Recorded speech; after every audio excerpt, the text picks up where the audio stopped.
Welcome to another episode of The Brand Called You, a podcast and podcast show that brings you leadership lessons, knowledge, experience, and wisdom from thousands of successful individuals from around the world. I'm your host, Ashutosh Garg, and today I'm delighted to welcome a very senior and accomplished leader from the social sector and an author from Maryland, USA, Mr. Alex Counts. Alex, welcome to the show. I'm so happy to be here. Thank you. Alex is the executive director of the India Philanthropy Alliance. He's an adjunct professor at the School for Advanced International Studies at Johns Hopkins University, and he's an author of a book titled Changing the World Without Losing Your Mind: Leadership Lessons from 3 Decades of Social Entrepreneurship. So, Alex, before we talk about the India Philanthropy Alliance and your books, a few questions for you. What first inspired you to dedicate your life to social entrepreneurship and poverty alleviation? Well, we're influenced by so many things when we're growing up. When I saw the movie Gandhi when I was a junior in high school, it touched something very, very deep in me. And I think I began to look for a kind of a modern day Gandhi to guide me. And I saw students in high school and college who were very, very dedicated to things like ending apartheid, stopping the wars in Central America, world hunger, educating people about the Holocaust. And so I saw them motivated, and I started to say, okay, well, maybe I should get motivated about something. And ultimately, poverty became my central organizing idea of addressing that, and I found my modern day Gandhi in Muhammad Yunus. And so because I was working with a kind of an advocacy organization that he was involved with, and I just began to strike up a correspondence with him, and that led to many more things. And since you've spoken of Professor Yunus, how did that mentorship influence your leadership style? Well, I mean, first of all, I saw how much time he took with me when I was a young person. And as a leader, I've always tried to make time for kind of the next generation of leaders, young people who maybe were raw talents, who couldn't contribute in a big way, but long term could contribute a lot. And so I learned the importance of having both a big vision, like he used to talk about credit as a human right, that every person who wanted credit to start a business should have it. That's a pretty bold vision. But then realizing that making progress towards that vision, you need to be satisfied with incremental change. And you build an institution, and you're not going to make it a success overnight. You need to do endless tinkering to make an organization just a little bit better every month, every quarter.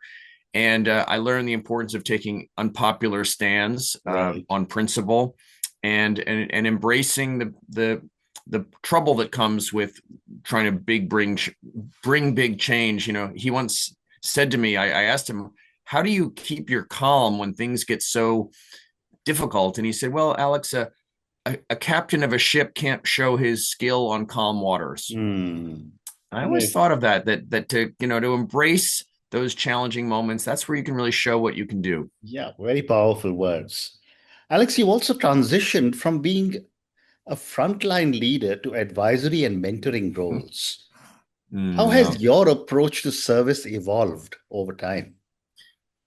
Well, one of my mentors, who is a senior executive at Microsoft, originally from Zimbabwe and Southern Africa, he said to me something once. His name is Paul Moritz, and he said to me, Alex, I realized at a certain point in my career that most of my impact was not going to be what I did, but what I accomplished through others. And he said that to me, and he didn't follow that. He just left that for me to think about. And I've been thinking about it ever since. And I realized that early in my career, I tried to kind of do everything. And I was just trying to find people who could help me accomplish things, be my, assistants. And then I realized at a certain point that the big impact was if I could find people and help them as a leader to accomplish things that were consistent with what I wanted. And so at accomplishing through others, not on my own. And now I'm in a space where I'm not leading large complex organizations anymore, but my bigger role is to be a facilitator to a new generation of leaders. So I've kind of gone from being like the quarterback on the football team who tries to run every play to then the conductor of an orchestra, and now I'm kind of off stage trying to help the musicians and the band leader, succeed in a kind of more quiet way. Very well said. Alex, let's now talk about the India Philanthropy Alliance. Tell me about the motivation to form the IPA and what was the need you saw within the Indian American philanthropic space. Yeah, I was after I ran the Grameen Foundation for 18 years, which was a great joy, and I made a lot of impact, made a lot of mistakes. I wrote about them in my book. I came to run an organization called the India AIF, the American India Foundation. And it was an excellent organization, still is, run by a guy who I worked with there now. But the thing that I saw was that it was the Indian kind of philanthropy community was very fragmented. Yeah. That the organizations that were part of it they didn't collaborate, they didn't even coordinate, and they didn't even communicate. And so I said, well, this is an issue. Maybe I've diagnosed it correctly. Let me just go introduce myself to the people leading our friendly competitors, and which had not been, none of my predecessors had done. And finally I said, why don't we start kind of a coalition, a leaders roundtable, and people said, it's a good idea, but you'll have to make it happen because I'm too busy doing other things. And so I said, okay. So we made it happen. And at one point I left AIF, but I continued with IPA as a kind of a coalition. And it's grown from 11 founding members to now 22. Wow. And I filled a real niche in the community, I think. But the question that I've often wondered is that when there are so many different groups which are different culturally, how do you foster collaboration between such a diverse group? Well, I think firstly, some of the groups are large and some are small and some are more medium sized, especially in their US kind of footprint. And one of the things I found is that especially for the smaller organizations that might only have one or two employees in the US, they may be different. They may have different missions, but they all seek a certain community. Most of the philanthropic activity is happening in India, thousands of miles away. And yet these positions turn over a lot because people feel isolated. So we try to break the isolation and create a community of friends. One of the members of IPA, again, these organizations used to think of themselves as competitors. They were trying to steal each other's donors. And one of them just 2 days ago adopted a 1-year-old from India. She's an Indian American, and she sent around the photo on WhatsApp, and just the outpouring of love from people who are you could say are competitors of her in the marketplace was really striking. And the other thing we found is that there were certain things that these organizations common issues. Let me give you one. The donors, most generous donors to these organizations tend to be in their 60s and 70s, and these organizations had struggled to engage younger Indian Americans, second and third generation. And so we developed a kind of a series of best practices of engaging young people, and we created together a national student essay competition around philanthropy. And so sometimes solving problems in a community, it's better to do it collectively than in isolation, and so that broke through the common interests and common needs for community, broke through the different cultures. Amazing.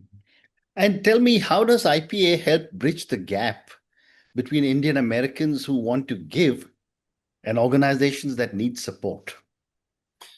Well, I think that in a couple of ways. First of all, Indian Americans, according to a survey that was done by the consulting firm Dahlberg in 2018, they volunteer at nearly double the rate of Americans generally. I So they see. clearly care. Mm. But in terms of donations, they lag the general population significantly.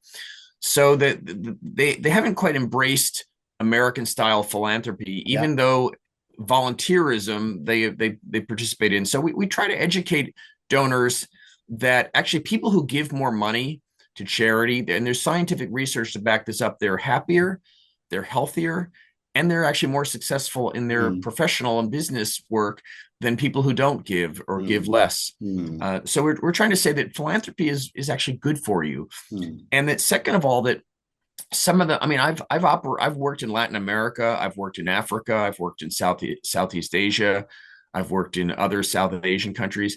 India is home to some of the most innovative and effective and cost-effective charities in the world. Mm. And so while it may feel like you're not, I can't see the work with my own eyes, so how do I know it's really happening? Mm. We've tried to create mechanisms where people can be reassured that if they choose the kinds of organizations that are part of IPA, that their money will be well spent. In fact, it'll be the dollar for dollar impact. It may be higher than anywhere in the world. Mm. Wow. Wow. And how do you ensure that the voices of grassroots partners in India are represented in your strategy and discussions? Well, it's interesting. When we think about international kind of philanthropy and humanitarian organizations, we tend to think about organizations like CARE and Save the Children and Mercy Corps, and those are excellent organizations, but Yeah. they originated in the United States or the West, the North, you might say, and then they went out and they started operations. They sent their people to countries of the global South, Mm. and sometimes those organizations did a very good job in giving voice to the people they were trying to serve in Mm. their headquarters decisions, but sometimes they didn't. And I think that's where your question is. In almost all of our organizations are structured kind of in the opposite way. Yeah. The original organization was started in India.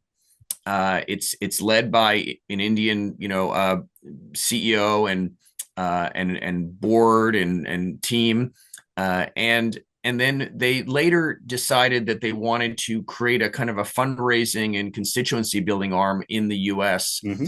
that that would basically represent them in this market. Right. But ultimately, the ultimate decisions, including whether to even continue with the U.S. operation, Mm. were made in India. Were made very close to where the clients were. So in Right. that way, I don't think we need to worry that these are really the by and large, these are the kind of the fundraising and representational arms Mm. of the people who are at the grassroots, rather than the normal way we think about American humanitarian organizations, where headquarters is Yeah. here, work is there. In Mm. the Indian case, it's different, and it kind of addresses that Yeah. that pitfall. Yeah. Well said. One more question relating to IP, and then I want to move to your book. What challenges does IPA face when balancing long-term development goals with urgent humanitarian needs? Yeah, I would say that the organizations that are currently part of IPA, I think we're going to be growing. We didn't used to have any organizations that were involved in environmental stewardship, and now we have a few, Mm. and so we grow. But typically, we're not really working on disaster response and some of these urgent needs. There are organizations that do great work with that. Gunj, for example, that hasn't yet Yeah. joined IPA and may in the future. Mm. Anshu Gupta is a tremendous leader. I think that the single biggest programmatic area that IPA works in is education, and that's really a long-term play. Yeah. If you're trying to improve, let's say, the quality of fifth grade education, that's going to pay off in Mm. 15, 20 years, Yeah. 30 years, not Mm. tomorrow. And the reason why I think our organizations are we also are active in healthcare and economic development and environmental stewardship Mm. and a few other ish areas. But education is so important because so many of the people that came from India to the US and had a lot Mm. of business success, they say, you know what, I got a world-class education in India back in the 60s or 70s or 50s or what have you, Mm. and I paid very little for it, Yeah. and so I want to give back. I want to make that education available to people because it was made available to me in a very affordable way, and it should be available to anyone. And so that draws a lot of our donors and a lot of our programmatic work. Some people, they try to help the government schools, some run private schools, some try to improve education systematically across the country. But and again, that's the ultimate long-term play. So I think we're strongly biased as a network to trying to address long-term issues, leave the humanitarian response to other groups that may in the future also join IPA. Absolutely. Absolutely. And I've interviewed Anshu Gupta on my podcast as well. Moving to your book now, Alex, Changing the World Without Losing Your Mind. What was the hypothesis and the inspiration to write your book? And what gap did you think you would fill for nonprofit leaders? I was approaching, my 50th birthday, and having been involved in 30 years in social entrepreneurship, myself, and working for, one of the great social entrepreneurs of all time, Muhammad Yunus. And I realized that to process that experience, as I tried to, it was going to help to write it down. I didn't know if it would evolve into a book. I thought it might, but it was processing for me. And I felt that, you see, I tried to mentor people in the spirit where Muhammad Yunus mentored me. And I realized that certain stories that I told, certain guidance, certain things I said to people, like, I learned this when I was 40. I wished I'd learned it when I was 25. Some of those were very meaningful to the people I mentored. And yet the mentoring is not a really scalable way to invest in the next generation. It's one by one, and it takes a lot of time. And so I said, what if I were to write a book where I kind of took the things that were most meaningful in my mentorship sessions and made them available to anyone who could, pay $20 and own the book. And I wrote about some things that I felt for me were not that intuitive. How to build a great board of directors. I think a lot of people approach that in a way that is not effective. And I did originally. How they think about fundraising, how they think about their wellness in the context of the impact they have. A lot of people, they feel that if by undermining their wellness, they're proving how much they care, but it's kind of a deal with the devil. So I tried to share some of the things that I learned that weren't necessarily widely understood or very intuitive, that it helps people I'd mentored, but by writing it in a book form, it was available to a much wider audience. Absolutely.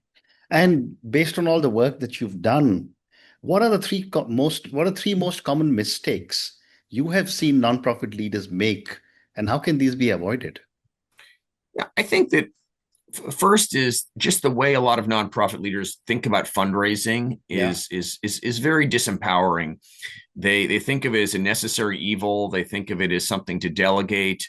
They think of it as something that is kind of distasteful, that it's about manipulating people. And rather than what I came to view is it's about forming partnerships with people. And I tell the story, and a lot of people think chapter 7 of my book is the best one. And a lot of what I tell in that chapter is working with a woman named Jana McKinley, who gave $7 million to Grameen Foundation over several years. And here's a woman who is basically $7 million poorer because she met me.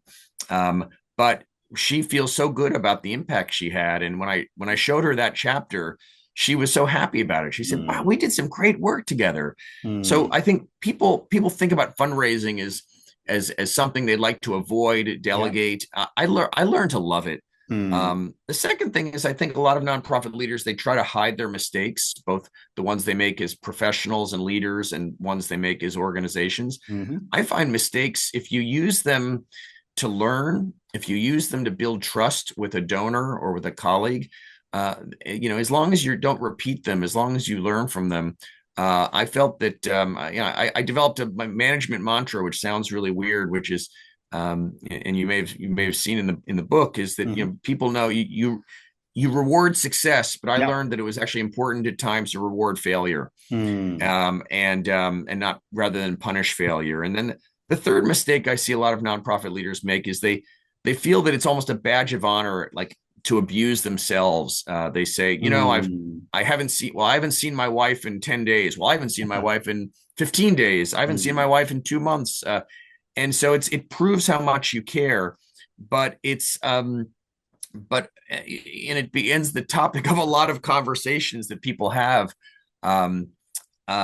is just, well, who's sacrificing more? Correct. And honestly, it is, I remove myself from that whole dynamic of leadership, because it's just, I was in this for the long term. And if I was going to be in it for the long term, I had to take care of myself. And taking care of yourself and having a big impact are not inconsistent, but it requires a mindset change. Yeah. Great response. You also touch on topics like gratitude and knowing when to step down. Why are these qualities essential to effective leadership? And this is not just for the social sector, this is for everyone.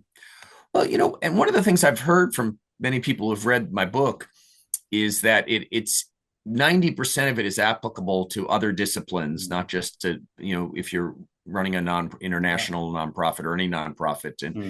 And so, gratitude, we end up, I think that we, especially those of us work in the nonprofit area, we never feel we can do enough. And so we end up feeling a little bit resentful that people don't give us more money, that people don't volunteer more time, that government officials don't give us the permissions as quickly as we think. And I think that's healthy to a degree, but also we kind of forget about the things that we're grateful for, the people who do give us time and money, and the mentors who helped us and all. And so, and again, I think that it's one thing to just vaguely understand something in your head, but it's another thing to actually write it down. And so I developed a practice that I learned from others of to try to write down every week at least 10 things that I was grateful for. And there's some science to say it almost kind of rewires your mind. And it gets you into that more optimistic spirit, rather than a more of a kind of a pessimistic spirit. And so gratitude, I felt, was important, and developing that kind of habit of writing down gratitudes and knowing when to stop. I think some nonprofit leaders, they get a certain degree of comfort in their role, and they kind of know, and they start aging, and they're like, can I do anything else? And they just kind of hang on to their role. And I found, when I was, when I got reached 17, 18 years running Grameen Foundation, I just said, I've done everything I can for this organization as its leader. It's not as fun for me anymore. I'm good at it in a way, but I've tried all my best ideas, attracted all the best talent I could. It's time for someone else to try it. And I did not have another job lined up. I just said, this is, and I tried to organize a founder transition, which are often quite messy, to be very kind of positive and seamless. And it was. And then I just said, okay, what's next? And I tried a few things and ultimately landed on a career focused on writing, consulting, and teaching. Though one of my consulting gigs, IPA, became a half-time job, but that's okay. But it just, I just think some people hang on long past the time they should. And I think also nonprofits tend to delay firing people who aren't performing much longer than they should. I think when you terminate someone's job, you should do it with a lot of empathy and a lot of thoughtfulness, but you also shouldn't delay it, whether it's your job or someone else's job. When it's time to go, it's time to go. Absolutely. And even if it's frightening, it's just, make that step. What a great response. Alex, I have time for two more questions. You speak about humor and candidness playing a role in your storytelling. Why is authenticity so important in leadership communication? Well, there are good practices in speaking, and I think people should study those. But I think ultimately you need to also be yourself, and you need to not hold yourself up as kind of superior to your audience in a way that is off-putting. So I like to be humorous. I like to, and I know some people, they tell the same joke at the beginning of every speech, and it's a good joke, but if you start hearing them a few times, you kind of, I just try to use the moment and because I think humor relaxes people, Mm. especially in today's day and age. If people are listening to you speak in the first 5 minutes, when you're speaking, people are going to have to make a decision. Do Mm. I um, am I going to listen, or am I going to, like, look at my phone and multitask? Mm. And I think, they're excited but wary. By making them laugh, they just relax. They say, Yeah. let me see what this guy has to say. Yeah. And by being candid, my book and my speeches, they're very similar in a lot of ways. I'm not sitting here beating my chest saying I was amazing. Mm. Just one reviewer said to my book, it's more of like mea culpa, Mm. like I'm guilty. I made some errors, but then I learned from them, and Yeah. here's where you can learn. And Yeah. and I think everyone can kind of Correct. appreciate that. Well, like, errors of judgment and execution are Mm. common to all people. And when you kind of talk about that, and then you say, but here's the learning, people can take that direct learning that you gave, but also they kind of can maybe tap Yeah. into their own ability to learn from Mm. their own mistakes. Mm. Wow. And my last question to you: how can leaders foster a culture of continuous learning, especially in mission-driven organizations? Yeah, it's very important. It's a little difficult. We're trained to, we don't want to ever make a mistake, because sometimes the stakes are high. Sometimes people's Mm. lives are at stake. So we punish mistakes, we hide mistakes, and yet that crushes learning. It crushes risk taking, and so, I tell the story in my book, and you may recall it, that I Mm. was I was in my early days of leadership, and this was a kind of a pivotal moment in my career. Mhm. And I wasn't really a good boss, honestly. I was I think on a good day I was the kind of boss you'd say, well, I don't like my boss, but at least I respect him. And that Mm. was that was on a good day. Yeah. And so I was very hard on people, hard on myself. And we went on a retreat, and there were only like 20 people working there at the time. It wasn't what yet a big organization, pretty young people. Mm. And I just had an intuition. I wanted to use a short segment of our retreat. I said, let me do something a little different than what you all might expect. And I'm going to share with you the 10 biggest mistakes I personally made in the last year and what they cost the organization. And Mm. people, like, were Wow. looking around like, what's going on here? And so I didn't wait to I just started going through my list, and I Mm. prepared it in advance. Yeah. And I think about the fourth one I went to, I said, because I did not spend enough time on a grant proposal, we lost $1 million. And at the Mm. time, our budget was like 2 million. Like, it Yeah. would have, and like everyone, like, geez, that's a pretty big mistake. Mm. Mm. and and at the end of that session, people just, like, their whole expressions changed. Mm. And I didn't understand why. I thought maybe they were like saying, okay, now we've got all this stuff. If we just share all this with the board, they'll finally fire him and get rid Yeah. of him. And Mm. but it Mm. wasn't that. It was Yeah. actually that the whole it that one session under an hour, it changed how they viewed me. Correct. It changed how they viewed Yeah. themselves. It changed Yeah. how they, because I was kind of saying, folks, you'll never make as bad errors as me. You'll never catch up to me. I'm way far ahead of you, and I'm going to get farther ahead as time goes on. So Mm. if I'm willing to be upfront about my mistakes and what I learned from them, you can be also. And it was kind of fascinating, because I would overhear colleagues talking about that session for years in the Yeah. future. Mm. And it changed how they viewed me, and Yeah. it started the process of me, rather than being kind of a tyrannical leader, to being more of someone trying to facilitate risk taking and experimentation and learning, because I modeled that myself. Yeah. So I think you have to be very um, intentional about that. Mistakes and learning are encouraged. Mm. And I think we hired some people from Microsoft, and that was it. I didn't like everything about the culture they came from, but one of the things I really did like was that intense kind of learning environment, the iterative learning environment, and we tried to Mm. just incorporate that. And it doesn't come naturally, but it can be integrated into a Yeah. culture. Yeah. Wow, what an amazing story. But on that note, Alex, I just want to say what an incredible conversation I've had with you today. It's an amazing 101 on the social sector. It's an amazing outline of your own philosophies, your own learnings, and the amazing amount of sharing that you've done of your life through the IPA and, of course, through your book. Thank you again for speaking to me, and good luck to you. Well, thank you. It's been a pleasure. Thank you. Thank you for listening to the Brand Called You videocast and podcast, a platform that brings you knowledge, experience, and wisdom of hundreds of successful individuals from around the world. Do visit our website www.tbcy.in to watch and listen to the stories of many more individuals. You can also follow us on YouTube, Facebook, Instagram, and Twitter. Just search for the Brand Called You.